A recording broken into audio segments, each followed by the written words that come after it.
తీసుకొచ్చాం. ఐటీ పెద్ద ఎత్తున విశాఖపట్నానికి తీసుకెళ్ళాం.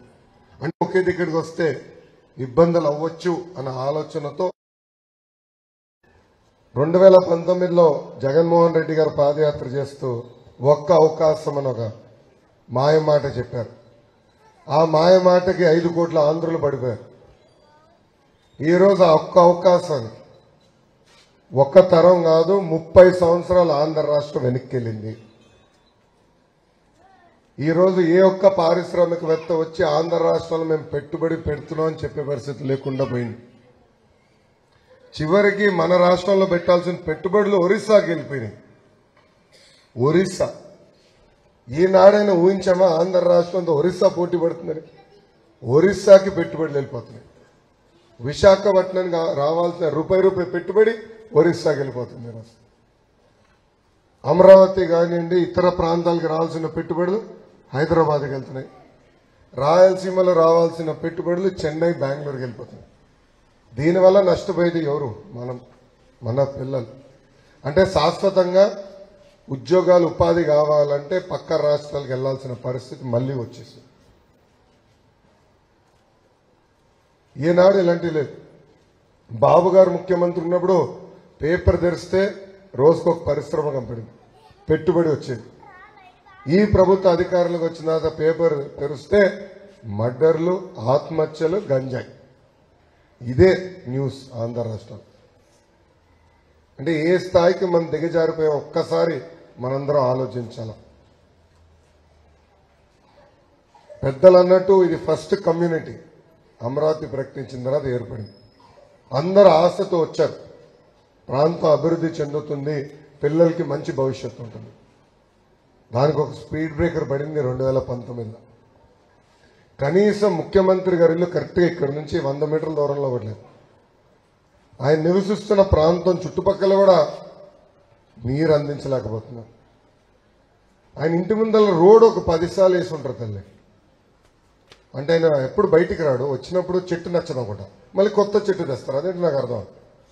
అంటే చెట్టును మార్చేదని చూపించిన శ్రద్ధ. ప్రజలకి డ్రైన్ వేద్దాం, తాగునీటి సమస్య, నీటి సమస్య పరిష్కరిద్దాం, కనీసం ఒక పార్క్ ఏర్పాటు చేద్దామన్న ఆలోచనలో ఈ ప్రభుత్వం లేనే లేదు. పేరుకి మున్సిపాలిటీ, పేరుకి కార్పొరేషన్. మున్సిపాలిటీ, కార్పొరేషన్ నాకే తెలియట్లా, నేనే కన్ఫ్యూజన్లో ఉన్నాను. వీళ్ళు కార్పొరేషన్ అంటారు, కోర్టు ఏమో స్టే ఇచ్చింది, అది మున్సిపాలిటీ అంటారు. అటు ఇటు కాకుండా మనం ఉన్నాం. సో పేరుకే మున్సిపాలిటీ, కార్పొరేషన్, పనులు జరగవు, నిధులు కేటాయించారు. అండ్ ఇక్కడ ఒక శాసనసభ్యుడు ఉన్నాడమ్మా, కరకట్ట కమలాసన్ తను. వాస్తవంగా ఆయన సినిమాలోకి వెళ్ళుంటే పవన్ అన్నకి బాలబాబుతో పోటీ పడేవాడు తల్లి. అంత అద్భుతంగా నటిస్తారు. కరెక్ట్గా మీ అందరు 2019 ఎన్నికలప్పుడే కంపడ్డాడు. దాని తర్వాత జంప్, మళ్ళీ కంపడలా. సమస్యలు పరిష్కరించారు, కలవరు. కరెక్ట్గా 6 నెలల క్రితం ఎమ్మెల్యే పదవికి వైకాపా పార్టీకి ఆయన రాజీనామా చేశారు. రాజీనామా చేస్తూ ఆయన ఏం చెప్పారు మీ అందరికీ ఒకసారి గుర్తు చేయాలి. జగన్మోహన్ రెడ్డి గారు మంగళగిరికి ప్రత్యేక నిధులు కేటాయిస్తున్నారు, కేటాయించలేదు అన్నారు. ఆయనకు మంత్రి పదవి ఇస్తాన్నారు, ఇవ్వలేదు అని అన్నారు. నిరుపేద కుటుంబాలకు ఇల్లు కట్టిస్తాన్నారు, కట్టలేదు. అందుకే నేను పార్టీకి ఎమ్మెల్యే పదవికి రాజీనామా చేస్తున్నానని వైకాపా ఎమ్మెల్యేనే చెప్పారు. కానీ 2 నెలలు ఏమైందో నాకు తెలియదు, ఎవరికి ఏమందిందో నాకు తెలియదు. కరెక్ట్గా మళ్ళీ ఈ 3 కాకుండా ముందరనే వచ్చి మళ్ళీ పార్టీలో చేరి ఇప్పుడు మళ్ళీ నటన మొదలుపెట్టారు. అమ్మ 2019లో 21 రోజుల ముందల తెలుగుదేశం పార్టీ అభ్యర్థిగా మీ ముందరకు వచ్చా. మీరు ఎదుర్కొన్న సమస్యలు నేను తెలుసుకోలేకపోయా. నేనేంటో మీకు అర్థమవ్వలేదు. ఈ లోపల ఎన్నికలు అయిపోయినాయి. 5350 ఓట్లతో ఆనాడు ఓడిపోతాను. ఓడిపోయిన దగ్గర నుంచి మంగళగిరిలోనే ఉన్నా. జనరల్గా ఎవరిని ఓడిపోతే 4 సంవత్సరాలు ఎవడు పట్టించుకోడు, 4.5 సంవత్సరాలు ఎవడు పట్టించుకోడు. కానీ ఓడిపోయిన దగ్గర నుంచి ప్రజలకు అనేక సేవలు చేశాం. నీరు కావాలంటే వాటర్ ట్యాంకర్లు పంపించాం. నిరుపేద కుటుంబాలకి 104 వస్తుందో లేదో తెలియదు కానీ ఎన్టీఆర్ సంజీవని పేరుతో క్లినిక్ పెట్టాం, ఉచితంగా మందులు కూడా ఇచ్చాం. ఇలా 29 సంక్షేమ అభివృద్ధి కార్యక్రమాలు నేను మంగళగిరికి మొత్తం మంగళగిరి నియోజకవర్గాన్ని చేశాను. అంతెందుకమ్మా, ప్రతిపక్ష అభ్యర్థిగా నేను ఐటీ కంపెనీ తీసుకొచ్చాను మంగళగిరికి. ఈరోజు 150 మంది అక్కడ పనిచేస్తున్నారు. సో మీరందరే ఆలోచించండి, ప్రతిపక్షంలోనే నేను ఇంత పట్టుదల కమిట్మెంట్తో పనిచేశానంటే ఇంకా 2 నెలల్లో మన ప్రభుత్వం అంటే తెలుగుదేశం జనసేన ప్రభుత్వం ఏర్పడిన తర్వాత మంగళగిరి ఎలా ఉంటుందో ఒక్కసారి ఆలోచించమని మిమ్మల్ని అందరూ నేను కోరుతున్నా.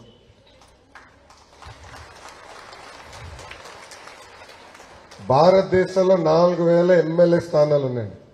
4000 పైచీలకు ఎమ్మెల్యే స్థానాలు ఉన్నాయి. సంక్షేమ అభివృద్ధిలో ఎవరు నంబర్ 1 అని వాళ్ళు ఆలోచిస్తే మంగళగిరి వైపు చూసే విధంగా మన మంగళగిరి నేను అభివృద్ధి చేసే బాధ్యత నేను తీసుకుంటాను. నేను చాలా స్పష్టంగా ఒక ప్రణాళిక పెట్టుకున్నా. మొదటిది మున్సిపాలిటీ కార్పొరేషన్ అనేది రేపు మన అధికారులకు వచ్చి చర్చించి నిర్ణయం తీసుకోవాల్సిన అవసరం ఉంది. ఎందుకంటే ఏ పంచాయతీలు అయితే కార్పొరేషన్లో కలిపారో వాళ్ళందరూ బాధపడుతున్నారు. పంచాయతీగానే మమ్మల్ని వదిలేయండి, మాకు హాయిగా ఉండేదంటున్నారు. సో వాళ్ళతో సంప్రదింపులు చేసిన తర్వాత అందరూ నిర్ణయం తీసుకుందాం. కానీ నా ఆలోచన ఏంటంటే బ్లాక్ బేస్డ్ డెవలప్మెంట్ జరగాలి. ఒక బ్లాక్ తీసుకుంటే కంపల్సరీ పార్క్ ఉండాలి, అక్కడ హెల్త్ కేర్ సెంటర్ కూడా ఉండాలి, మెరుగైన వసతులు ఆ బ్లాక్లోనే మీకు కల్పించాలి. మళ్ళీ జోన్ తీసుకుంటే పెద్ద పార్క్ అనేది ఉండాల్సిన అవసరం, కమర్షియల్ జోనింగ్ పకడ్బందీగా జరగాల్సిన అవసరం ఉంది. సో డెవలప్మెంట్ సమగ్రంగా చేస్తాం. మన ప్రాంతానికి భూగర్భ డ్రైనేజ్ అనివార్యం కావాలి. అది మన ప్రభుత్వం ఏర్పడిన వెంటనే చేసే బాధ్యత నేను తీసుకుంటా. ఎందుకంటున్నానంటే అపార్ట్మెంట్లు ఎక్కువ వస్తున్నాయి, మూసి నదులు కూడా తయారైనాయి అమ్మా. ఇవన్నీ వెళ్ళి పంట పొలాల్లోకి వెళ్తున్నాయి. అక్కడ రైతులు గొడవ పెడుతున్నారు.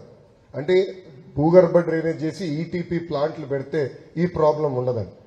అందుకే దీనికి శాశ్వత పరిష్కారం మన ప్రభుత్వం చేస్తాం. రెండోది, పక్కనే కృష్ణమ్మని పెట్టుకుని 24 గంటలు నీళ్ళు ఇవ్వలేకపోతున్నాం. తెలుగుదేశం ప్రభుత్వ అధికారంలో ఉన్నప్పుడు ఈ మున్సిపాలిటీ వైకాపా చేతుల్లో ఉండే. ఆనాడు పని చేయాలంటే ఎమ్మెల్యే గారు అడ్డుపడ్డేవారు. ఆనాడు మాజీ మంత్రి వర్యులు నారాయణ గారు మున్సిపల్ అడ్మినిస్ట్రేషన్ శాఖ మంత్రిగా ఉన్నప్పుడు ప్రత్యేక నిధులు కేటాయించి తాగునీటి సమస్య, నీటి సమస్య శాశ్వతమైన పరిష్కారం కోసం ప్రాజెక్ట్ తీసుకొచ్చారు, నిధులు కేటాయించారు.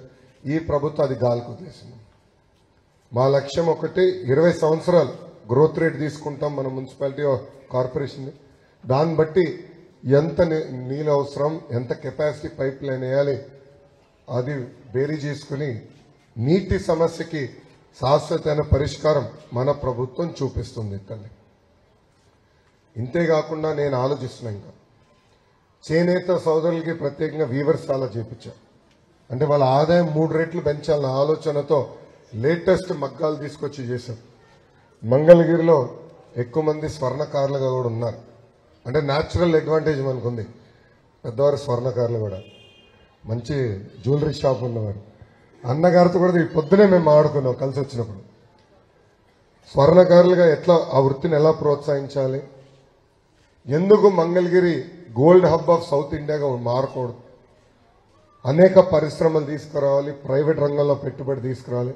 అంటే లూజ్గా చెప్పాలంటే ఒక సెజ్ లాగా, సెజ్ ఎక్స్పోర్ట్కి ఉంటుంది, బట్ డొమెస్టిక్ మార్కెట్ లూజ్గా సెజ్ లాగా తయారు చేసి 25 ఎకరాల నుంచి 75 ఎకరాల మధ్యన భూమి సేకరించోలేండి ప్రభుత్వ భూమి తీసుకుని సెజ్ లాగా ఏర్పాటు చేసి అనేక పరిశ్రమలు ఇక్కడ తీసుకొచ్చి టెక్నాలజీ కూడా తీసుకొస్తే చాలా మందికి ఉద్యోగాలు, ఉపాధి వస్తుందని నేను బలంగా నమ్ముతున్నాను.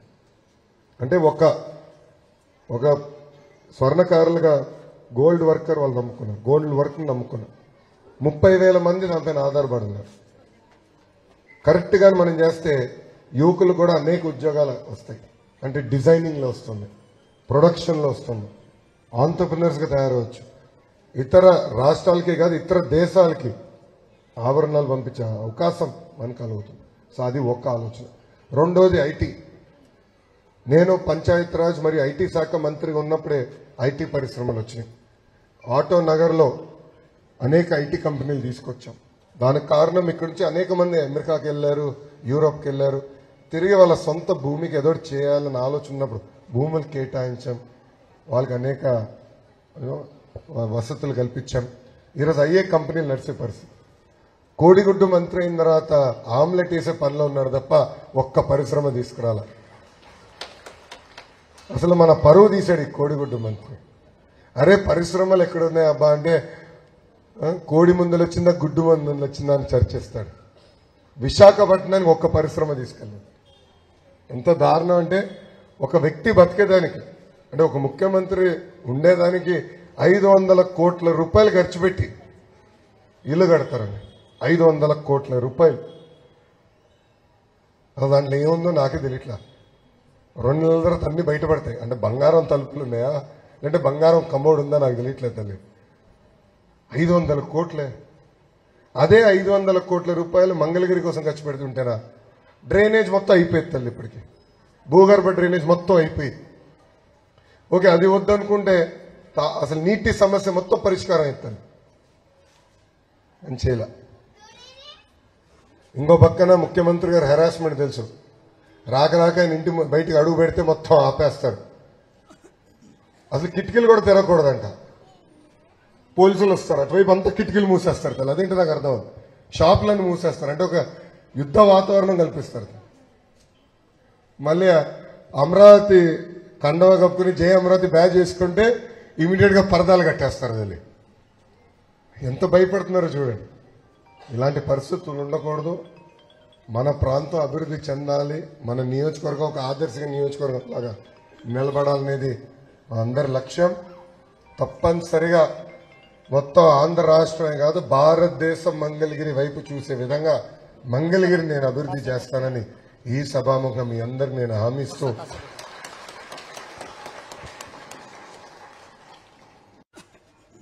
నిరుపేద కుటుంబాలకు ఇస్తాం జరిగింది. అది పవన్ అన్న చంద్రబాబు గారు కలిసి తీసుకొచ్చిన హామీ. చాలా మంది నన్ను అడిగారు, సంక్షేమమేనా మీ ధ్యేయం? కాదు, సంక్షేమం అభివృద్ధి రెండు కలిసికట్టుగా మేము ముందలు తీసుకెళ్తాం. మీరు బాబు సూపర్ 6 లో మొదటి హామీ దయచేసి మీరు చూడండి అమ్మా. దాంట్లో మొదటి హామీ 20 లక్షల ఉద్యోగాలు కల్పిస్తాం. 20 లక్షల ఉద్యోగాలు 5 సంవత్సరాలు. దానివల్ల రాష్ట్ర ఆదాయం 2.5 రెట్లు పెరుగుతుంది. 2.5 times మనం పెరుగుతాం. బాబు గారు ముఖ్యమంత్రిగా ఉన్నప్పుడు, అంటే 2000 నుంచి 2014 ఉన్నప్పుడు, 2014 నుంచి 19 మధ్యలో ముఖ్యమంత్రిగా ఉన్నప్పుడు 6 లక్షల మందికి ఉద్యోగాలు కల్పించారు. 6 లక్షల మందికి. సో ఒక ఛాలెంజ్ గా తీసుకున్నాం ఈసారి 20 లక్షల ఉద్యోగాలు కల్పించాలి. సో అందుకే ఇది డెవలప్మెంట్ వెల్ఫేర్ తో కూడిన మేనిఫెస్టో. ఇంకా రోడ్లు డ్రైన్లు తాగనీరు అది తెలుగుదేశం పార్టీకి తెలిసిన విద్య. మాకు తెలుసు, గతంలో చేసిన చరిత్ర ఉంది. ఇప్పుడు డబుల్ ఇంజిన్ ఉంది. తెలుగుదేశం జనసేన పార్టీ ఉంది. మీరు చూస్తారు, కేంద్రం నుంచి అవసరం మేరకు నిధులు తీసుకొస్తాం. బీజేపీ వర్యులు కూడా పొత్తులో చేరారు. తప్పనిసరిగా నిధులు తీసుకొస్తాం. మన ప్రాంతాన్ని అభివృద్ధి చేస్తామని ఈ సభాముఖంగా మీ అందరికి హామీ ఇస్తూ, ఇప్పుడు మీకు ఏమైనా ప్రశ్నలు ఉంటే దానికి నేను సమాధానం చెప్పేదానికి సిద్ధంగా ఉన్నానని తెలుపుకుంటూ, నాకు ఈ అవకాశం ఇచ్చిన మీ అందరికీ పేరు పేరున నా హృదయపూర్వక నమస్కారాలు. తెలివితేటలన్నీ పక్క రాష్ట్రాలకు వెళ్ళిపోతున్నాయండి. మన రాష్ట్రంలో మన బిడ్డలు మన దగ్గర ఉండలేదంటే మన రాజధాని మనకు ఉంటది, మీ ఉద్యోగాలు మీకు ఇక్కడే ఉంటాయి దగ్గర. అంటే మన ఏపీలోనే ఉండ. 19లో ఏం జరిగిందో ఒకసారి ఆలోచిద్దాం. 100 మంది ఓటర్లో 40 మంది తెలుగుదేశం పార్టీకి ఓటేశారు, 50 మంది వైకాపా పార్టీకి ఓటేశారు. మిగతా ఉన్నవారు జనసేన పార్టీకి, కొంతమేరకు కాంగ్రెస్ బీజేపీకి ఓటేశారు. అంటే తెలుగుదేశం పార్టీకి వైకాపాకి మధ్యలో ఉన్న తేడా 10 మంది ఓటర్లు 100 మందిలో. సో నేను అందరికి చెప్తా, 100కి 100% మనం మార్చాలంటే అది అసాధ్యం. కానీ 100 మందిలో 10 మంది మనం మార్చితే 1 సైడెడ్ ఎలక్షన్ జరుగుతుంది. ఇప్పుడు జనసేన పార్టీ అధినేత పవన్ అన్న కూడా వ్యతిరేక ఓటు చీలకూడదు, కలిసికట్టుగా ఉండాలి అనే లక్ష్యంతోనే పొత్తు ఏర్పాటు చేసుకున్నాం. దానికి మేము కట్టుబడి ఉన్నాం. మీకు ఎలాంటి సందేహం అవసరం లేదు. రేపు రాబోయేది ఆంధ్ర రాష్ట్రంలో ఎన్డీఏ ప్రభుత్వం, దాంట్లో ఎలాంటి సెకండ్ థాట్ లేదు. ముందు కూడా మేము కలిసికట్టుగా వెళ్తాం. మా అందరి లక్ష్యం ఒకటే, ఆంధ్ర రాష్ట్రం అభివృద్ధి చెందాలి, మన పిల్లలకి ఇక్కడనే ఉద్యోగాలు ఉపాధి రావాలి, దానికి అహర్నిశలు మేము కష్టపడతాం. ఆయనకి డబ్బులు అంటే అది గిట్టదు, పట్టించుకోడు. ఆయన వాస్తవం చెప్పాలని పట్టించుకోడు. రాజకీయాలు కొంచెం ఖర్చులు అవసరాలు ఉంటాయి కానీ అంతవరకే దాన్ని ఎప్పుడు పట్టించుకోవడం. 1992లో హెరిటేజ్ స్థాపించారు. అంచెలంచెలుగా అది పెరుగుకుంటూ వచ్చేసింది. అమ్మ తర్వాత ఇప్పుడు బ్రహ్మని నడిపిస్తుంది, ఇంకా సమర్థవంతంగా ముందలు తీసుకుంది. సో ఫ్యామిలీ వైపు ఆయన ఎప్పుడు పట్టించుకోడు. కంపెనీ ఉంది, ఇంకా దే ఆర్ టేకింగ్ కేర్. ఏం తప్పు చేయని వ్యక్తిని 53 రోజులు తల్లి రాజమండ్రి జైల్లో బంధించారు. అది బాధ కలిగింది. తప్పు చేసి జైలుకి వెళ్ళినా ఓకే, తప్పు చేసాం జైలుకి వచ్చా అనిపించింది. అంటే ఉద్యోగాలు తీసుకొచ్చి నేను చేసిన తప్పునా, ప్రాంతాన్ని అభివృద్ధి చేసి నేను చేసిన తప్పునా, 15 లక్షల మందికి ప్రపంచం మొత్తం పంపించి అంత అద్భుతమైన అవకాశాలు ఇచ్చింది ఆయన చేసిన తప్ప అని అనిపించింది. ఆ రోజు బ్రహ్మని కూడా అడిగింది, నీకు ఈ రాజకీయాలు అవసరమా అని. బ్రహ్మని నన్ను అడిగింది, అరే గౌరవంగా బతికే కుటుంబం అంది, ఎందుకు ఈ దరిద్రం అంతా. కానీ అడిగిన రోజే హైదరాబాద్లో గ్రాటిట్యూడ్ కాన్సర్ట్ జరిగింది. 45,000 మంది ఐటీ ప్రొఫెషనల్స్ క్రికెట్ మ్యాచ్ ఉన్న రోజు కాదనుకుని ఆ కాన్సర్ట్కి వెళ్ళి ఎప్పుడైతే బాబుగారి సంఖ్యను నిలిపారో అప్పుడు అనిపించింది కూడా, ఎస్ ప్రజలు మా వెనకాల ఉన్నారు, వాళ్ళు చేస్తున్న దుష్ప్రచారం నమ్మట్లేదు. అమ్మ, ఒక అవినీతి పరుడిని అరెస్ట్ చేస్తే రోజుకో కుంభకోణం బయటపడుతుంది. కానీ బాబు గారిని అరెస్ట్ చేస్తే ఆయన చేసిన మంచి పనులు బయటకు వచ్చినాయి. 100 దేశాలు పైగా తెలుగు వాళ్ళకి అండగా నిలబడ్డారు, సానుభూతి తెలిపారు. అది ఆయన నడిపించారు. జనరల్గా ఆయన వయసులో ఎవరున్నా జైలుకి వెళ్తే బాధపడతారు, ఆరోగ్యం దెబ్బతింటారు. ఎస్, ఆయన ఆరోగ్యం కొంచెం ఇబ్బందికరంగా ఉన్నా ఆయన రోజు బలంగా నిలబడుతున్నారు. ఆయనకి మైక్ ఇస్తే 45 నిమిషాలు ఆపకుండా మాట్లాడగలుగుతున్నారు. దానికి కారణం ప్రజలే ఆయన బలం. ఎప్పుడైతే ప్రజలందరూ రోడ్డు పైకి వచ్చి ఆయనకు అండగా నిలబడ్డారో అది ఆయనకు ఉన్నంత ధైర్యం, కుటుంబానికి కూడా అంతే ధైర్యం వచ్చిందని. ఇప్పుడు అందుకే అందరం కలిసికట్టుగా మేము పోరాడుతుంటాం. Thank you. ఈ అపార్ట్మెంట్ వాసిగా మీకు ఒక విషయం తెలియపరచాలి. మాది హైవే కన్నా ఒక 2 అడుగులు డౌన్లో ఉన్నాం సార్. దానివలన డ్రైనేజ్ సమస్య బాగా ఇబ్బందిగా ఉంది. దానికి ఒక సంప ఏర్పాటు చేసుకోవడం జరిగింది బిల్డర్ ఉన్న హయాంలో. దానికి పవర్కి నెలకి 14 నుంచి 15,000 రూపాయలు పవర్ బిల్ కడుతున్నాం సార్. మీరు ముందు చూపుతోటి మీ దృష్టికి ఇప్పటికే వచ్చింది మిగతా Amaravati icon, Aparna apartments, local apartments మీరు అన్ని తిరుగుతున్నారు, మీ దృష్టికి వచ్చింది ఈ సమస్య. టెంపరీగా డ్రైనేజ్ సమస్య గురించి ఎక్కడికక్కడ ఈ అపార్ట్మెంట్ నుంచి ముందు అపార్ట్మెంట్కి, ఆ అపార్ట్మెంట్ నుంచి పక్క అపార్ట్మెంట్కి మోటార్లు పెట్టి తోటమే కానీ పర్మనెంట్ సమస్య అనేది లేదు సార్. వారి ప్రయత్నం అంతవరకే చేయగలిగారు. ఇంకా ముఖ్యంగా చెప్పాలంటే మన ముఖ్యమంత్రి జగన్మోహన్ రెడ్డి గారి ఇంటికి కూడా ఈటీపీ ప్లాంట్ ఏం లేదు సార్, డైరెక్ట్ గా కాలంలోకే వదులుతున్నారు. మరి ఈ డ్రైనేజ్ సమస్యకి మీరు శాశ్వతంగా భూగర్భ డ్రైనేజీని తీసుకురావాలనేది మీ కళ. ప్రతి నియోజకవర్గం అంతా మీరు తిరుగుతున్నప్పుడు మీరు చెప్తున్న మాట, మీరు హామీ ఇస్తున్న మాట. అయితే మా చిన్న విన్నపం ఏంటంటే మేజర్ సమస్య ఇక్కడ మాకు, దానికన్నా మేము డౌన్లో ఉంటాం సార్. అందుకని దానికి ఆ పవర్ బిల్కి నెలకి 14-15,000 రూపాయలు అసోసియేషన్ తరపుంచి బరాయిస్తున్నాం సార్. అది చాలా బడ్డరంగా ఉంది సార్ మా అందరికీ. 330 ఫ్లాట్లు ఇక్కడ ఉన్నాయి సార్, 6 బ్లాకులు ఉన్నాయి. ఇది కామన్ సమస్య. దయచేసి మీ గవర్నమెంట్ వచ్చిన తర్వాత దాన్ని దృష్టిలో పెట్టుకుని ఆ పవర్ బిల్ రాకుండా మాకు ఏర్పాటు చేయవలసిందిగా కోరుతున్నాం సార్. ధన్యవాదాలు. దేనికి వాడుతున్నారు అన్న? ఇక్కడి నుంచి 2 అడుగులు మాకు హైట్ ఉంటుంది. అవును, అక్కడి నుంచి మారుతి అపార్ట్మెంట్ దాకా మాకు ప్రొవిజన్ లేదు సార్. అంతకుముందు రైతులు ఇచ్చిన భూమిలో నుంచే వాళ్ళ సొంత పొలాల్లో నుంచి బ్యాక్ సైడ్ వేసుకున్నాం సార్. ఆ తర్వాత వాళ్ళు కాదనేది ఆపిన తర్వాత మా ప్రెసిడెంట్ గారి చేతిలోంచే కొన్నాళ్ళు ఆయన ఇచ్చారు ఇప్పటివరకు. ఆ తర్వాత మా సొంత ఖర్చులతో 1,25,000 రూపాయలు ఖర్చు పెట్టి ఇది కేఎన్ఆర్ ప్రైము, కేఎన్ఆర్ ప్రెస్టేజ్ ఎదురుగున్న అపార్ట్మెంట్లన్నిటి కలిపి ముందు అటువైపు వేసుకున్నాం సార్. అక్కడ మణిపాల్ వైపు కొన్ని రోజులు పోయింది సార్. ఫ్లడ్ ఏరియాలో కలపకూడదన్న ఉద్దేశంతో అక్కడ దాన్ని డ్రైనేజ్ ఆపేశారు సార్. ఆ తర్వాత మళ్ళీ దీనికి వైపు కలెక్షన్ ఇచ్చారు. ఇవన్నీ టెంపరీ. మీరు వచ్చే ముందు మీరు చూసుంటారు సంపు సార్వా దోమలకి నిలయంగా మరి అక్కడ ఎదురుగా కనపడుతుంది. రిలయన్స్ దీని ఎదురుగా, జాకీ షోరూమ్ ఎదురుగా మీకు సంపు, అది కూడా పెద్దది కట్టలేదు సార్. దానికోసం మా అసోసియేషన్ తరపు నుంచి తీవ్రంగా పోరాడి హైవే వాళ్ళ దగ్గర నుంచి పర్మిషన్ కూడా తీసుకున్నాం సార్ సంపు కట్టడానికి. అయినా టెంపరీగా చిన్న ఇచ్చేశారు. దీనివల్ల మేము అక్కడ డైలీ 6 గంటల సేపు మా డ్రైనేజ్ కొడితే గానీ బయటకు వెళ్ళదు సార్. వాళ్ళ డైరెక్ట్ గా పైప్ లైన్. అయితే మాకు అవకాశం పైప్ లైన్ వరకే ఇచ్చారు కానీ పర్మనెంట్ సొల్యూషన్ లేదు. దీనివల్ల 14-15 వేల రూపాయలు నెలకు ఖర్చు పడుతుంది సార్. అది మేజర్ సమస్య sir. Thank you. Thank you. 2 సంవత్సరాలు నేను వరల్డ్ బ్యాంక్ లో పనిచేశా. దాని తర్వాత స్టాన్ఫర్డ్ లో ఎంబీఏ చేశా. స్టాన్ఫర్డ్ నాకు తెలిసి మీరు కానీ ఈ మధ్యన రేటింగ్ చూడలే కానీ టాప్ 3 యూనివర్సిటీస్ ఎంబీఏలో టాప్ 3 ప్రపంచంలో ఎక్కడ చూసినా టాప్ 3లో ఉంటుంది. కొంతమంది 1 అంటారు, కొంతమంది 2 అంటారు, కొంతమంది 3 అంటారు, బట్ టాప్ 3లో ఉంటాం. నేను డబ్బులు సంపాదించాలనుకుంటే రాజకీయాల్లోకి రావాల్సిన అవసరం నాకు లేనే లేదు.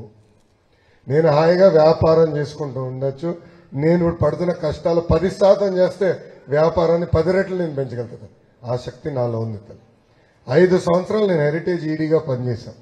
5 సంవత్సరాలు నాకు బాగా గుర్తు. నేను ఫస్ట్ చేరినప్పుడు 600 కోట్లు అనుకుంటా టర్న్ ఓవర్. నేను 5 సంవత్సరాలు అది దాదాపు 1500 కోట్లు తీసుకెళ్తాను. సో నాకు ఆ కెపాసిటీ ఉంది, నాకు తెలుసు నా కెపాసిటీ. కానీ నేను రాజకీయాల్లోకి వచ్చింది ప్రజలకు సేవ చేశాను. దయచేసి ఆరోపణలు నమ్మద్దండి. ఎందుకంటే మన సమాజంలో ఉన్న అతిపెద్ద ఇబ్బంది ఏంటంటే అబద్ధం ప్రపంచం చుట్టూ తిరిగి వచ్చే లోపల నిజం గడప దాటట్లేదు. బాబాయిని సొంత కొడుకు లేపేసి ఆ నింద చంద్రబాబు గారి పైన పెట్టారు. కానీ నిజం బయటికి ఎప్పుడు వచ్చింది తల్లి? 5 సంవత్సరాల తర్వాత సునీత గారు రోడ్డెక్కి చెప్పారు తల్లి, మా తండ్రిని జగనే లేపేశారు, చంపేశారు. సో దయచేసి దుష్ప్రచారం నమ్మద్దండి. చదువుకున్న మీలాంటి వాళ్ళు పెద్దవారు డెప్త్కి వెళ్ళండి, ఇష్యూస్ తెలుసుకోండి. మన సమాజంలో ఉన్న అతిపెద్ద ఇబ్బంది ఏంటంటే అందరినీ అంటే రాజకీయ నాయకుడు అంటే అవినీతి పరుడు ముద్రే వేస్తున్నారు. సో కష్టపడేవాడికి అంటే ఏం చేయనోడికి తేడా లేకుండా పోతుంటారు. అది జరగకూడదమ్మా. ఇప్పుడు చాలా మంది అడిగారు ఎందుకు బాగా చదువుకున్న వాళ్ళు రాజకీయాల్లోకి రావట్లేదు. అనేక ఫారమ్స్ లో చెప్పా, అరే స్టాన్ఫర్డ్ లో ఎంబీఏ చేసి నేనే ఓడిపోతే చదువుకున్న వాళ్ళు అంత తేలిక ఎట్టొస్తారు? అంత ఈజీ కాదు. సో బాగా చదువుకున్న వాళ్ళు, కమిట్మెంట్ ఉన్నోళ్ళు, కొంచెం వ్యాపారం చేసే వాళ్ళు నేను ఎక్కువ రాజకీయాల్లోకి రమ్మంటున్నా. కారణం ఏంటంటే ఖర్చులు ఉంటాయి. రాజకీయాలు సేవ చేయాలంటే ఖర్చులు ఉంటాయి. ఈ 5 సంవత్సరాలు ప్రతిపక్షంలో ఉంటూ నేను సేవ చేశాను, ఖర్చు అయింది. కానీ నేను ఎందుకు తట్టుకోలేకపోయా? నా కంపెనీ ఉంది, రిసోర్సెస్ ఉన్నాయి, శాలరీ డివిడెండ్ రూపంలో మాకు డబ్బులు వస్తాయి, నేను ఖర్చు పెట్టే స్తోమత మాకుంది, నేను చేయగలుగుతున్నాను. సో కొంచెం సెటిల్ అయిన వాళ్ళు రాజకీయాల్లోకి రావాలని మేము బలంగా నమ్ముతున్నాం. దాంట్లో మీరు ఇస్తే అనేక మంచి అభ్యర్థులు తెలుగుదేశం జనసేన పార్టీ మంచి అభ్యర్థులు టికెట్లు ఇచ్చాం. సో వాళ్ళందరినీ మీరు ఆశీర్వదించండి, గెలిపించండి. తప్పనిసరిగా మెరుగైన అభివృద్ధి అందజేసే బాధ్యత మంది. అమ్మ సంక్షేమం అభివృద్ధి 2 కలిసికట్టుకు వెళ్ళాలి. మీరు యుఎస్ కూడా సంక్షేమం చేస్తారు, చాలా మందికి తెలియదు. యూరోప్ మించిన సంక్షేమ దేశాలు లేవండి. యూరోప్ లో ఉన్న దేశాలు చాలా బాగా చేస్తారు. కానీ అక్కడ ఏంటంటే వైద్యం ఉచితంగా ఇస్తారు, చాలా మెరుగైన విద్య అందిస్తారు. ఆ విధానాలు మనం తీసుకురావాలి.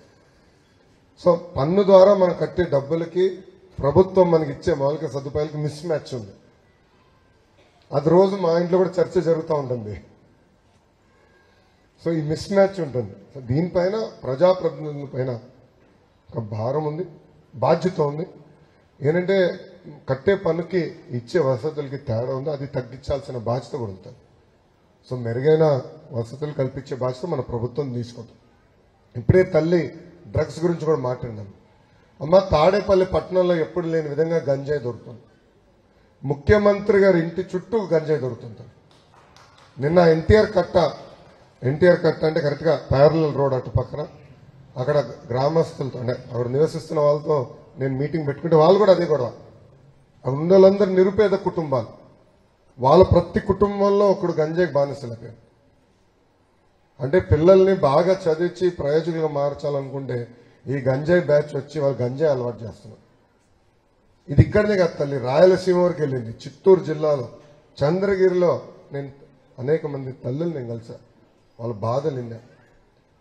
అక్కడ నేను హామీ ఇచ్చా, మన ప్రభుత్వం ఏర్పడిన మొదటి 100 రోజుల్లో గంజాయికి ఫుల్ స్టాప్ పెట్టే బాధ్యత మేము తీసుకుంటాము. దాని తర్వాత పొరపాటున గంజాయి దొరికితే నా మొహం నేను చూపించాను. నిజంగా నాకు భయం వేస్తుంది. నాకు కూడా 9 సంవత్సరాల అబ్బాయి ఉన్నాడు. వాళ్ళ మాటలుంటే నాకు ఒకటే గుర్తొచ్చింది, దేవాంశను కూడా ఇట్లా పాడు చేస్తే ఎలా ఉంటుంది, అదే గుర్తొచ్చింది. భయపడ్డా, అందుకే చెక్ పెట్టాలి. గంజాయి మత్తులో ముఖ్యమంత్రి గారి ఇంటి పక్కన మర్డర్ జరిగింది.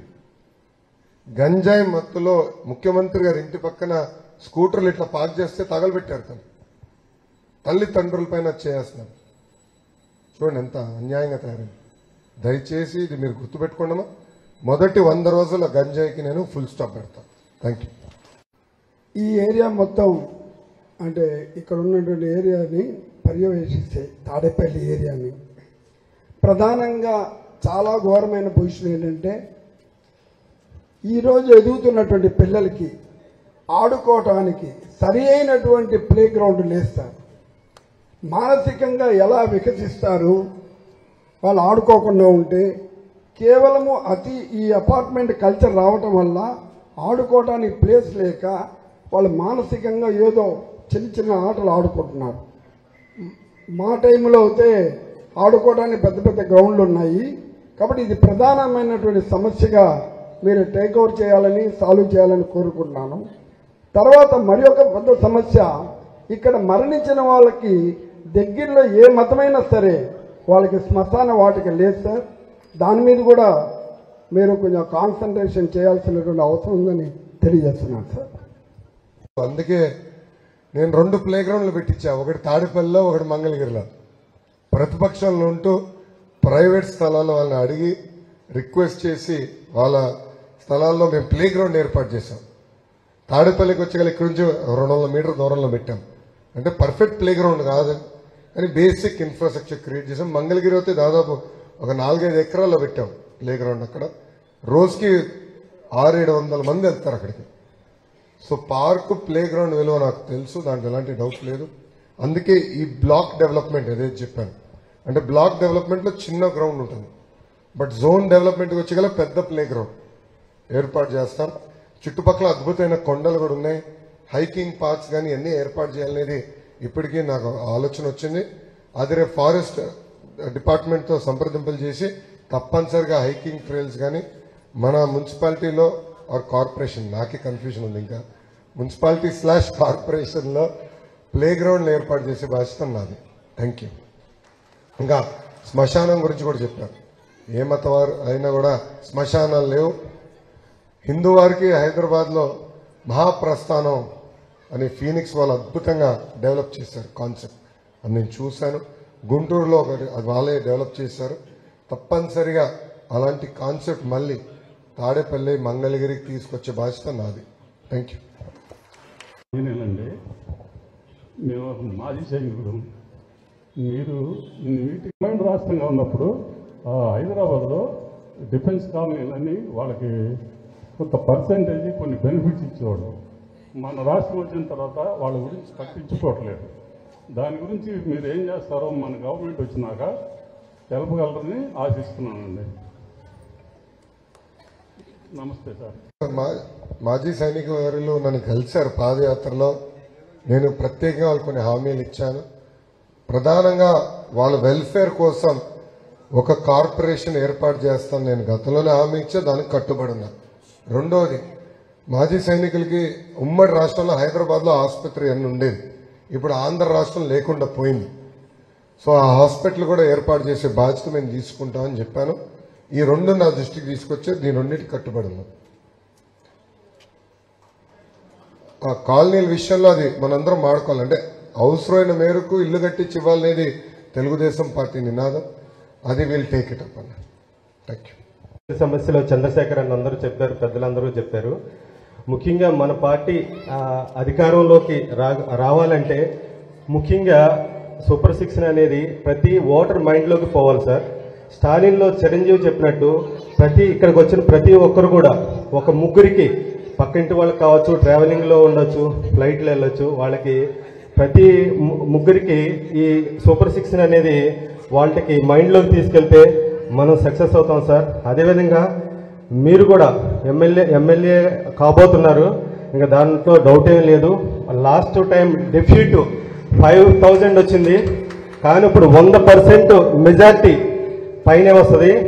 ఈ అలాగే మేజర్ ప్రాబ్లం వచ్చి డ్రైనేజీ సమస్య ఇక్కడ అంతా ప్రాబ్లమ్స్ ఉంది సార్. అలాగే మెయిన్ ఈ వేసవికాలంలో త్రాగునీటి సమస్య ఉంది సార్.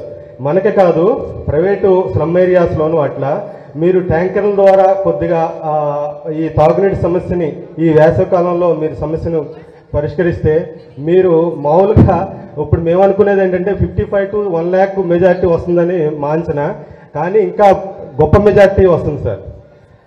అలా చేయమని నేను కోరుకుంటున్నాను. ముఖ్యంగా మన ప్రజలకు అందరికీ ఇక్కడికి వచ్చిన తెలుగుదేశం పార్టీ క్యాడర్కి అందరికీ మళ్ళీ మనవి మీ పక్క ఇంట్లో కానీ ఎవరింట్లో కానీ ముగ్గురికి ఈ సూపర్ 6ని ఎక్స్ప్లెయిన్ చేయవలసిందిగా కోరుకుంటున్నాను. Thank you very much.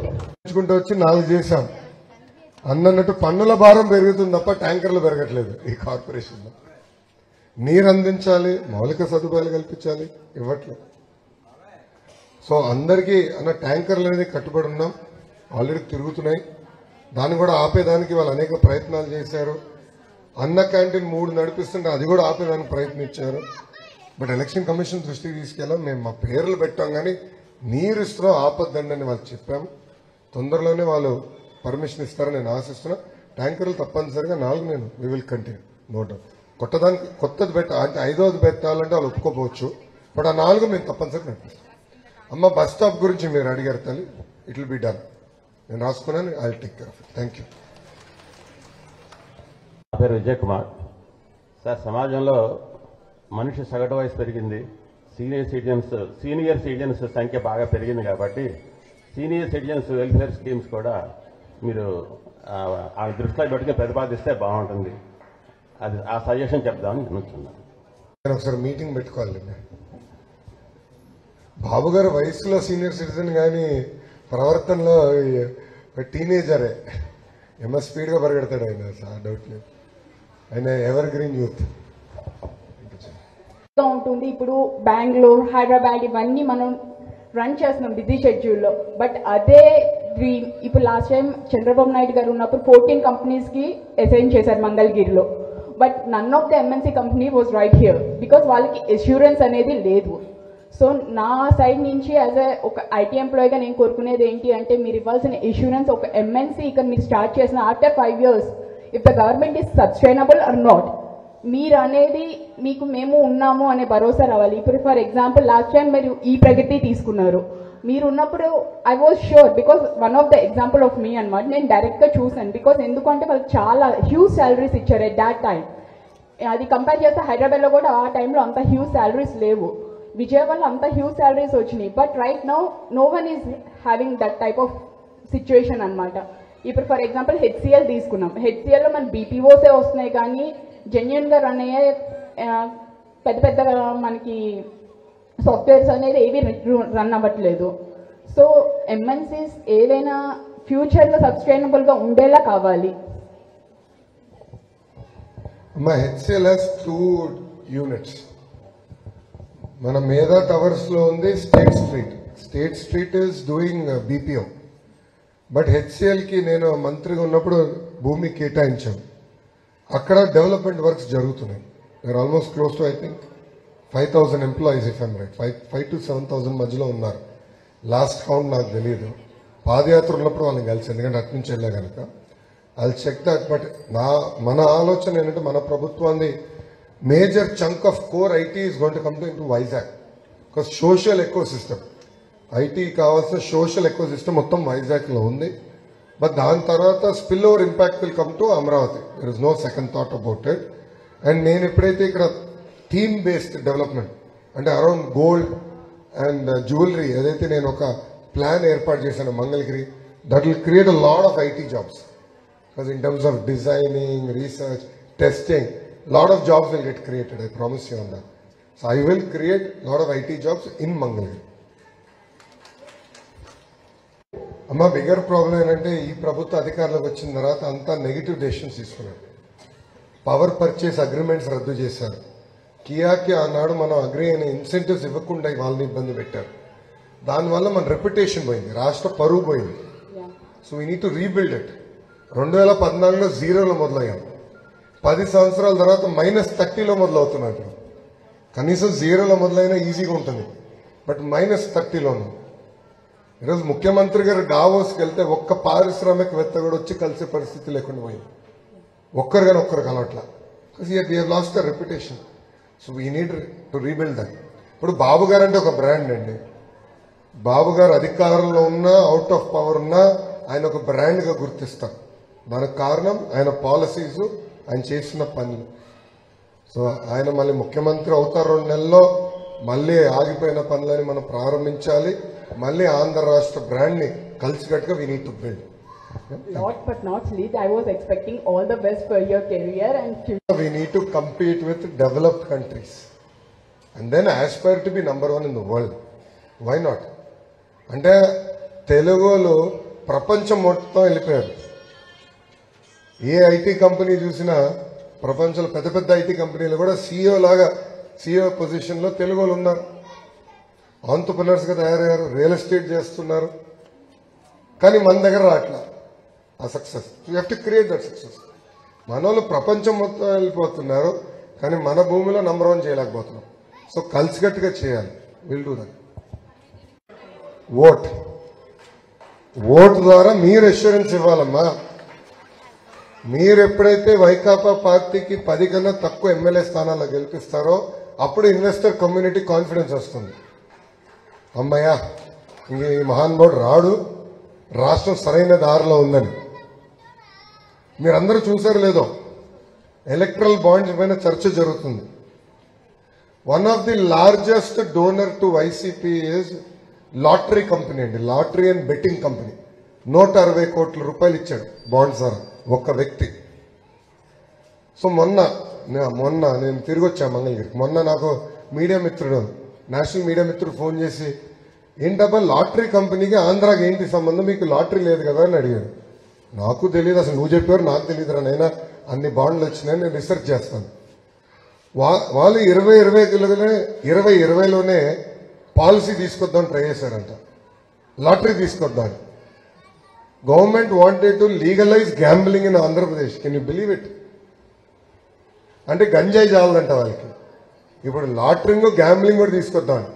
అది వాళ్ళ కమిట్మెంట్ ఏదో ఇచ్చారు. దానికి 160 కోట్ల రూపాయలు బాండ్ల ద్వారా ఒక లాటరీ కింగ్ నుంచి జగన్ గారి పార్టీకి డబ్బులు వచ్చినాయి.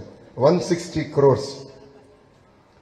సో గంజాయి డబ్బులు, మద్యం డబ్బులు, ఇప్పుడు లాటరీ డబ్బులు. ఇంకా అలాంటి వాళ్ళని గెలిపిస్తే మన భవిష్యత్తు ఎలా ఉంటుందో ఒక్కసారి ఆలోచించాలి. Thank you. లేదు అదేం లేదు, మనం గట్టిగా చేద్దాం. Thank you. తాడేపల్లిలో హౌస్ ట్యాక్స్ చాలా ఎక్కువ అండి. విజయవాడలో 1000 రూపాయలు ఉంటే సేమ్ ఏరియా ఉన్నటువంటి అపార్ట్మెంట్కి ఇక్కడ 6500 రూపాయలు మేము పే చేస్తున్నాం. అది చాలా పెద్ద ఇష్యూ మా అందరికీ. కొద్దిగా ఫైనాన్షియల్ బర్డెన్ కూడా చాలా ఎక్కువ. ముఖ్యమంత్రి గారు నివసిస్తున్నారు కదండి. కాదండి, అంతకు ముందు నుంచి కూడా ఉందండి. ఇది 2013 నుంచి ఉందండి. లేదండి, అప్పటి నుంచి మేము కడుతున్నాం పేమెంట్. అప్పుడు ఒక చిన్న పొరపాటు జరిగిందండి. I can challenge this issue. తాడేపల్లిలో ట్యాక్స్ పెరిగిందంటే దానికి కారణం వైకాపా కౌన్సిలర్స్. ఆనాడు ఈ మున్సిపాలిటీ వైకాపా చేతుల్లో ఉంది. మేము మంగళగిరి తెలుగుదేశం పార్టీ చేతుల్లో ఉంది. మంగళగిరిలో మీరు ట్యాక్స్లు ఎంతో కనుక్కోండి ఒకసారి వాల్యుయేషన్ వేసిన ఒక్క నిమిషం అక్కడ కనుక్కోండి. ఇప్పుడు మంగళగిరి తాడేపల్లికి పెద్ద దూరం కాదు, బట్ అక్కడెందుకు అంత తక్కువ ఉండే ఆ రోజు, ఇక్కడెందుకు ఇంత పెరిగిందో ఆలోచించు. మొన్న కొత్త చట్టం తీసుకొచ్చి వేకెంట్ ట్యాక్స్ కూడా వేశారు, వేకెంట్ ల్యాండ్ ట్యాక్స్ వేశారు, ఇతరన్ని వేసి విపరీతంగా పెంచారు. అది మన ప్రభుత్వం వచ్చిన తర్వాత we will rationalise the tax. That is my commitment. Revaluation చేస్తే బాగుంటుంది. 100% రేషనలైజ్ చేయాలి. ఎందుకంటే నేను యువగలం పాదయాత్ర ముందర మంగళగిరిలో బాగా తిరిగాడు. చాలా మంది కలిసి చెప్పారు. ఒక ఆయన ఆయన ఇల్లు చూపించి చెప్పాడు 60,000 కట్టాడంటే ఆయన ట్యాక్స్. 60,000 రూపాయలు కట్టాడు. నేనే స్టన్ అయ్యా. అరే హైదరాబాద్ జూబ్లీహిల్స్ నా ఇంటికి 60,000 కట్టట్లేదు రా బాబు. ఆల్మోస్ట్ మాది 2,500 గజాలు, అక్కడిని మేము కట్టట్లేదు అంత. సో ట్యాక్స్ అనేది రేషనలైజ్ చేయాలి, తప్పనిసరి చేయాలి. బట్ 2014లో ట్యాక్స్ మటుకు ఇక్కడ వైకాపా వాళ్ళ మున్సిపాలిటీ వాళ్ళ చేతుల్లోనే వాళ్ళు అడ్డగోలుగా తీర్మానాలు పెట్టి చేశారు. అది we will definitely rationalise. Thank you. అసలు ఎవరు కూడా ఏ పార్టీ అనేది కూడా ఉండదు. కొంతమంది 3-4 డిస్కషన్లు పెట్టుకునేవాళ్ళు పాలిటిక్స్ గురించి. ఎప్పుడైతే బాబు గారిని అరెస్ట్ చేశారో మాలో అసలు ఒక రకమైన ఉద్వేగం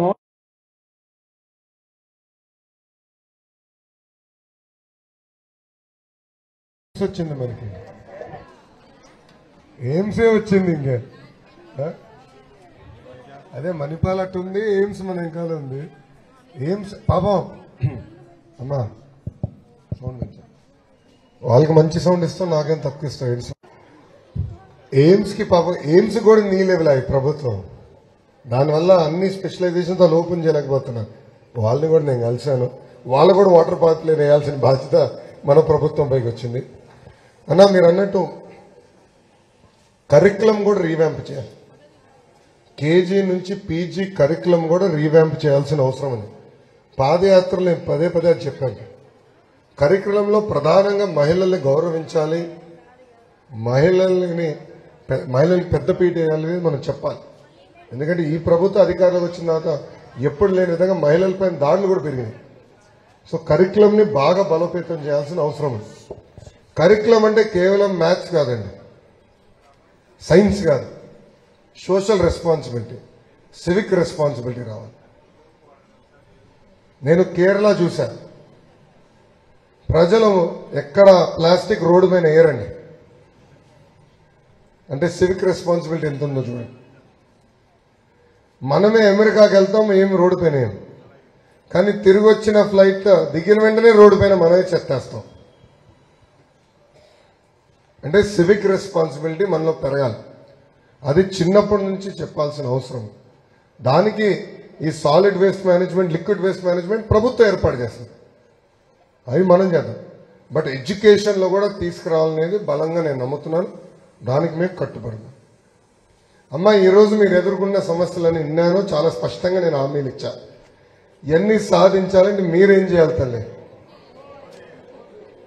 గట్టిగా చెప్పండి అమ్మా, ఏం చేయాలి తల్లి?